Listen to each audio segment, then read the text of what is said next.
C'est précisément ici que commence une énigme qui grandit avec chaque représentation. Car à Göbekli Tepe, nous connaissons déjà cette forme depuis au moins 11 600 ans. Un symbole qui réapparaît plus tard en Mésopotamie, il y a plus de 5000 ans, et qui ensuite surgit à nouveau dans plusieurs cultures à travers le monde. Toujours la même forme frappante, toujours la même silhouette, toujours la même présence étrange, l'image de quelque chose que nous appelons aujourd'hui le sac antique. Mais avant d'aller plus loin, observe très attentivement ce qui va suivre. Car si ce genre d'énigme non résolue te fascine, alors reste absolument jusqu'à la fin. Car à chaque étape de cette histoire, ce qui semblait familier devient de plus en plus inquiétant. Car il existe un seul détail qui rend cette désignation fausse dès le départ. Dans des centaines de représentations, ce supposé contenant n'est jamais montré ouvert. Pas une seule fois. Si c'était réellement un sac, alors il manque précisément l'action la plus fondamentale que l'on attendrait d'un sac. C'est exactement pour cette raison que Graham Hancock affirme que ce n'est peut-être pas un sac du tout, mais quelque chose de totalement différent. Dans l'art du monde antique, les objets et les actions qui leur sont associés étaient presque toujours représentés ensemble. Ce n'était pas une règle écrite, c'était simplement la manière naturelle dont la narration visuelle fonctionnait pendant des millénaires. Si les anciens Égyptiens voulaient représenter un récipient, ils montraient de l'eau qui en coulait. Si les Sumériens voulaient représenter un forgeron au travail, ils gravaient le marteau levé. Si les Mayas voulaient représenter un instrument de musique, ils le montraient en usage. Pour les cultures anciennes, un objet et sa fonction allaient presque toujours ensemble.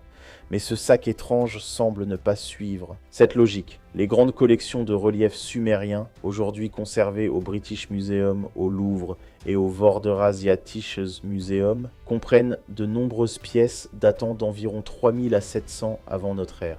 Parmi elles, on trouve un grand nombre de représentations de figures tenant dans la main un objet rectangulaire avec une poignée courbée au-dessus. Pour notre regard moderne, cela ressemble immédiatement à un sac, à quelque chose que l'on transporte pour y mettre des objets. Depuis plus de 150 ans, les archéologues étudient ces reliefs. Ils ont été catalogués, photographiés, comparés et intégrés dans le contexte religieux et cérémoniel de la culture sumérienne. Mais un détail précis a été presque entièrement ignoré. Dans tout ce matériel, il n'existe pas une seule image montrant cet objet ouvert. Pas une seule. Au premier abord, cela semble être une petite incohérence. Mais en y regardant de plus près, on comprend à quel point c'est inhabituel. Car dans ces mêmes représentations, tous les autres objets sont montrés au moment précis de leur utilisation. Les récipients apparaissent lorsqu'ils versent un liquide. Les armes sont tenues en combat. Les instruments sont joués. Aucun autre objet dans l'art sumérien n'apparaît des centaines de fois sans être montré au moins une fois dans sa fonction évidente. Un seul fait exception, celui-ci, et cette exception ne se limite pas à la Mésopotamie. Dans les représentations des Olmèques, dans l'actuel Mexique, datant d'environ 1500 à 400 avant notre ère, le même objet apparaît à nouveau. Il est porté par des figures importantes. Il possède la même forme. Et encore une fois, il n'est jamais montré ouvert. En Inde du Sud, des reliefs du premier millénaire avant notre ère montrent des objets similaires. Et en Indonésie, sur des îles comme Sulawesi et Java, on retrouve le même motif. Et dans chaque cas, exactement la même chose se produit. Le sac n'est jamais ouvert. Lorsqu'un détail se répète avec une telle constance, à travers les continents et les millénaires, ce n'est plus une omission accidentelle. Cela devient une information en soi. La question n'est plus pourquoi quelque chose manque, mais ce qui est toujours présent à la place. Et lorsqu'on observe ces représentations de manière systématique, un tout autre schéma apparaît, avec une régularité étonnante. Le sac n'est pas simplement tenu, il apparaît presque toujours dans un contexte très spécifique. Dans les reliefs sumériens, la figure qui tient cet objet se trouve presque toujours face à une autre personne.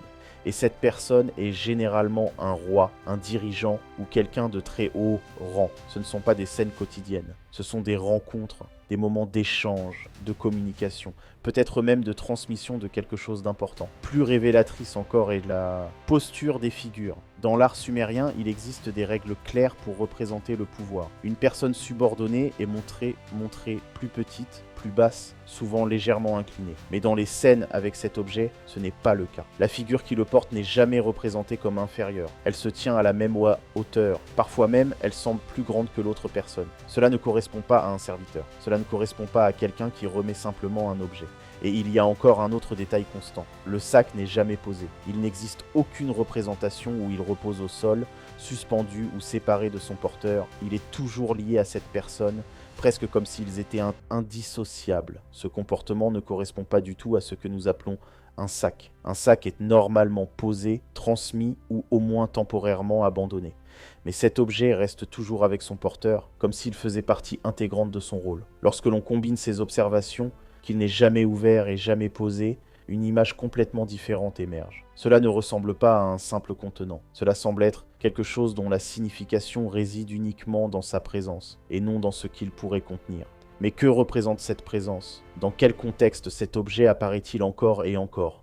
Et pourquoi apparaît-il précisément dans les scènes les plus importantes que ces cultures ont gravées dans la pierre? Pour comprendre cela, il faut revenir à l'origine même de son nom. Lorsque les archéologues du 19e siècle ont commencé à fouiller en Mésopotamie, ils ont cherché des termes familiers. L'objet ressemblait à quelque chose de leur époque, un sac à main européen. Alors ils l'ont nommé ainsi. Ce nom est apparu dans les rapports de fouilles, puis dans les études scientifiques, jusqu'à devenir une désignation standard. Mais avec ce nom sont venues des hypothèses implicites. Car dès que l'on appelle quelque chose un sac, on lui attribue automatiquement certaines propriétés.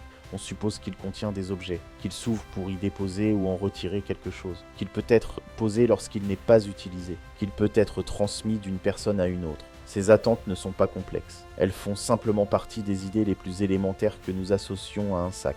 Pourtant, aucune de ces actions n'apparaît dans les représentations. Et c'est précisément là que se trouve le point crucial. La véritable question n'est pas ce que ce sac pourrait contenir. Cette question a souvent été posée. Certains ont suggéré de la nourriture rituelle, d'autres des outils sacrés, d'autres encore des symboles de fertilité. Mais toutes ces explications commencent par la même hypothèse implicite, qu'il s'agit bien d'un sac, que sa fonction est déjà établie et qu'il ne reste plus qu'à en déterminer le contenu. Or, cette hypothèse n'a jamais été sérieusement confrontée aux représentations elles-mêmes. Lorsqu'un objet est nommé en fonction de son apparence, ce nom influence toutes les questions que l'on pose ensuite. On demande ce que contient le sac, au lieu de demander s'il s'agit vraiment d'un sac. On demande pourquoi ce sac était sacré, au lieu de demander pourquoi personne ne l'ouvre jamais. Le nom ne décrit pas seulement l'objet, il détermine les questions que l'on considère comme pertinentes. Et c'est exactement ce qui s'est produit. Pendant plus de 150 ans, ce symbole a été étudié, décrit et interprété. Des générations entières de chercheurs s'y sont consacrés. Pourtant, la question la plus simple de toutes n'a jamais été réellement posée. Pourquoi cet objet n'est-il jamais montré dans sa fonction apparente? Non pas parce que la question est trop difficile, non pas parce que les données manquent. Au contraire, les données sont là, visibles dans des centaines de reliefs soigneusement documentés. La question n'a pas été posée parce que le mot « sac » contenait déjà la réponse. Si c'est un sac, alors sa fonction est évidente. Et si sa fonction est évidente, il n'y a plus de raison de la remettre en question. C'est un exemple frappant de la manière dont des hypothèses implicites peuvent influencer la recherche scientifique. Personne n'a consciemment décidé d'ignorer cette question. Elle ne s'est simplement jamais formée parce que l'espace pour la poser était déjà occupé par le nom. Mais dès que l'on pose cette question, la perspective change complètement. Il ne s'agit plus seulement de cet objet, il s'agit de la possibilité que d'autres éléments de l'archéologie aient peut-être été mal compris, simplement parce qu'ils ont été nommés trop tôt, parce qu'un terme familier a été utilisé, masquant leur véritable signification. Et c'est ici que cela devient encore plus intéressant. Si ce phénomène n'apparaissait que dans l'art sumérien, on pourrait facilement l'expliquer. On pourrait parler d'une tradition locale, d'une croyance religieuse spécifique ou d'un style artistique particulier. De telles explications fonctionnent pour de nombreux éléments de l'art sumérien, mais ce n'est pas le cas ici. Car ce motif apparaît aussi dans des cultures qui n'avaient aucun contact entre elles. Les Olmecs, l'une des plus anciennes civilisations de Mésoamérique, ont également laissé des représentations dans lesquelles des figures importantes tiennent un objet presque identique. Même forme rectangulaire, même poignée courbée, même manière de le tenir. Et encore une fois, jamais ouvert. Il n'existe aucune preuve que les Olmecs et les Sumériens aient été en contact. Aucune route commerciale connue, aucune similarité linguistique, aucun indice archéologique d'un échange entre ces régions à cette époque. Et pourtant, le même motif apparaît. Et pas seulement là. En Inde du Sud, des reliefs de temples datant du 1er millénaire avant notre ère et des premiers siècles qui suivent montrent également des figures, souvent des divinités ou des êtres spirituels, tenant un objet très similaire. Là encore, il est généralement interprété comme un symbole d'abondance ou de prospérité, sans que la représentation elle-même soit réellement remise en question. Mais si l'on examine attentivement ces images, la réponse reste la même. Il n'est jamais ouvert. Le même schéma se poursuit en Indonésie. Sur Java et Bali, des représentations datant du premier millénaire après notre ère montrent des figures importantes. Pourtant, exactement cet objet. Même forme, même posture, même détail frappant. Il n'est jamais utilisé, jamais ouvert, jamais montré dans sa fonction supposée. Nous nous retrouvons donc face à 4 régions du monde, éloignées les unes des autres. 4 cultures différentes, avec leur propre religion, leur propre langue, leur propre système d'écriture et leurs propres traditions artistiques. Et pourtant, elles prennent toutes la même décision concernant cet objet. Il est représenté, mais jamais ouvert. Lorsqu'un tel motif se répète sur de si vastes distances et sur de si longues périodes, il ne peut plus être considéré comme un hasard ou une particularité locale. Cela semble être une caractéristique fondamentale de ce symbole, ou du moins quelque chose que différentes cultures ont compris de manière similaire, indépendamment les unes des autres. Ainsi, la question initiale change complètement. Il ne s'agit plus de savoir pourquoi. Les Sumériens n'ont jamais représenté cet objet ouvert. La vraie question est maintenant, pourquoi les Olmecs, les cultures d'Inde du Sud et les sociétés indonésiennes ne l'ont-elles pas fait non plus, alors qu'elles n'avaient aucun contact entre elles? Et c'est là que la situation devient vraiment étrange. Car cette question a été largement ignorée pendant très longtemps, depuis le milieu du 19e siècle, plus précisément depuis 1850, lorsque l'archéologue britannique Austen Henry Layard découvrit plusieurs reliefs à Nimrud dans l'actuel Irak et les rapporta à Londres. Cet objet a été désigné sous un certain nom. Dans ses rapports, il l'a décrit comme un sac ou un seau. Ces termes ont été repris, utilisés dans les musées et diffusés dans les publications scientifiques. À partir de ce moment-là, l'interprétation a été orientée dans une direction précise. Des milliers d'articles, de livres et d'études ont depuis abordé ce symbole. On a discuté de sa signification religieuse, de son contenu possible, de son origine et de sa diffusion. Mais au milieu de toutes ces analyses, une question essentielle est absente. Pourquoi cet objet n'est-il jamais représenté comme on s'y attendrait s'il s'agissait réellement d'un contenant? Non pas parce que la réponse est inconnue, mais parce que la question elle-même n'a jamais été posée. Le nom l'a remplacée avant même qu'elle puisse émerger. Graham Hancock a souligné dans ses travaux que cette représentation récurrente constitue l'une des énigmes les plus frappantes de l'archéologie. Sa réflexion centrale ne porte pas sur ce que cet objet contient, mais sur le fait que personne ne l'ouvre jamais. Et c'est là que réside le cœur du problème. Si ce n'est qu'un simple sac, alors quelque part, à un moment donné, il devrait être montré en train d'être utilisé. Mais ce n'est jamais le cas. Pas une seule fois, malgré des milliers d'années et de multiples cultures. Et c'est précisément ici que l'histoire ne se termine pas. Elle commence véritablement. Car si l'on pousse cette idée un peu plus loin, une possibilité beaucoup plus vaste apparaît. Et si cet objet n'avait jamais été destiné à être ouvert? Et si sa signification n'avait rien à voir avec un contenu, mais reposait entièrement sur sa forme, sa présence et son contexte? Car tout ce que nous avons observé jusqu'ici pointe dans cette direction. Il n'est jamais ouvert, il n'est jamais posé, il n'est jamais transmis. Il apparaît toujours dans des rencontres significatives entre des figures de haut rang et il est toujours indissociable de la personne qui le porte. Ce ne sont pas les caractéristiques d'un objet ordinaire, ce sont les caractéristiques d'un symbole. Et les symboles fonctionnent différemment des objets du quotidien. Ils n'ont pas besoin d'être utilisés pour exprimer leur signification. Ils sont leur signification. Un sceptre n'a pas besoin d'être brandi pour représenter le pouvoir. Une couronne n'a pas besoin d'être déplacée pour montrer l'autorité. Peut-être que cet objet fonctionne exactement de la même manière. Mais même si l'on accepte cette idée, une dernière question demeure, presque inévitable. Pourquoi ce symbole précis apparaît-il dans autant de cultures indépendantes? Pourquoi cette forme? Pourquoi cette poignée? Pourquoi cette manière spécifique de le tenir?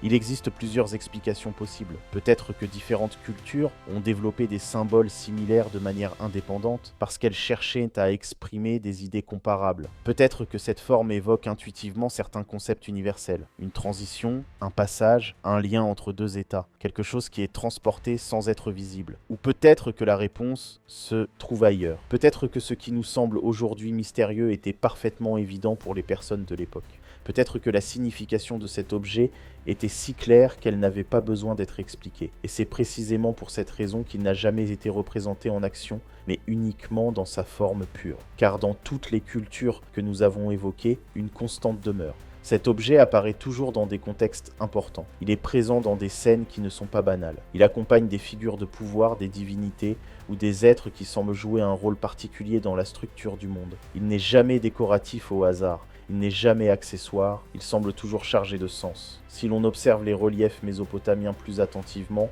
on remarque que ces figures tiennent souvent cet objet d'une manière très spécifique. Le bras est légèrement fléchi, la main fermement positionnée sur la poignée. Ce geste est répété avec une précision presque rituelle. Ce n'est pas une posture improvisée, c'est une posture codifiée. Et dans de nombreuses traditions anciennes, les gestes codifiés ont une signification profonde. Ils peuvent représenter une fonction, un statut ou même un rôle cosmique. Dans ce contexte, l'objet pourrait ne pas être important pour ce qu'il contient, mais pour ce qu'il représente dans l'ensemble de la scène.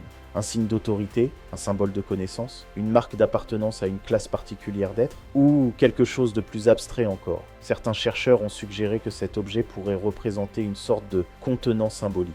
Non pas un récipient physique, mais une idée. Quelque chose qui ne peut pas être vu, mais qui peut être transmis. Une forme de pouvoir invisible, une connaissance sacrée, une connexion entre le monde humain et le monde divin. Cela pourrait expliquer pourquoi il n'est jamais ouvert, parce qu'il n'y a rien à ouvrir. Cela pourrait expliquer pourquoi il n'est jamais posé, parce qu'il ne peut pas être séparé de celui qui le porte. Cela pourrait expliquer pourquoi il n'est jamais transmis, parce qu'il ne s'agit pas d'un objet que l'on donne, mais d'un état que l'on incarne. Mais même cette interprétation soulève d'autres questions. Pourquoi cette forme spécifique a-t-elle été choisie pour représenter une idée aussi abstraite? Pourquoi un rectangle avec une poignée? Pourquoi pas un cercle, une sphère ou une autre forme plus évidente? Et surtout, pourquoi cette même forme apparaît-elle dans des cultures qui n'ont jamais été en contact? À ce stade, deux grandes possibilités se dessinent. La première est celle d'une convergence culturelle. Des sociétés différentes, confrontées à des questions similaires sur le monde, auraient développé indépendamment des symboles semblables. Cela s'est produit à plusieurs reprises dans l'histoire humaine. Des structures comme les pyramides, par exemple, sont apparues dans différentes régions du monde sans contact direct. La seconde possibilité est plus difficile à expliquer. Elle suggère qu'il pourrait exister une source commune plus ancienne, une tradition oubliée, une idée transmise sur une très longue période, qui aurait laissé des traces dans différentes cultures. Cette hypothèse est controversée. Elle soulève des questions sur l'origine des civilisations, sur la transmission du savoir et sur ce que nous savons ou ne savons pas du passé lointain. Mais même sans aller jusque-là, une chose est claire. Ce que nous appelons aujourd'hui un sac ne correspond pas au comportement de cet objet dans les représentations anciennes.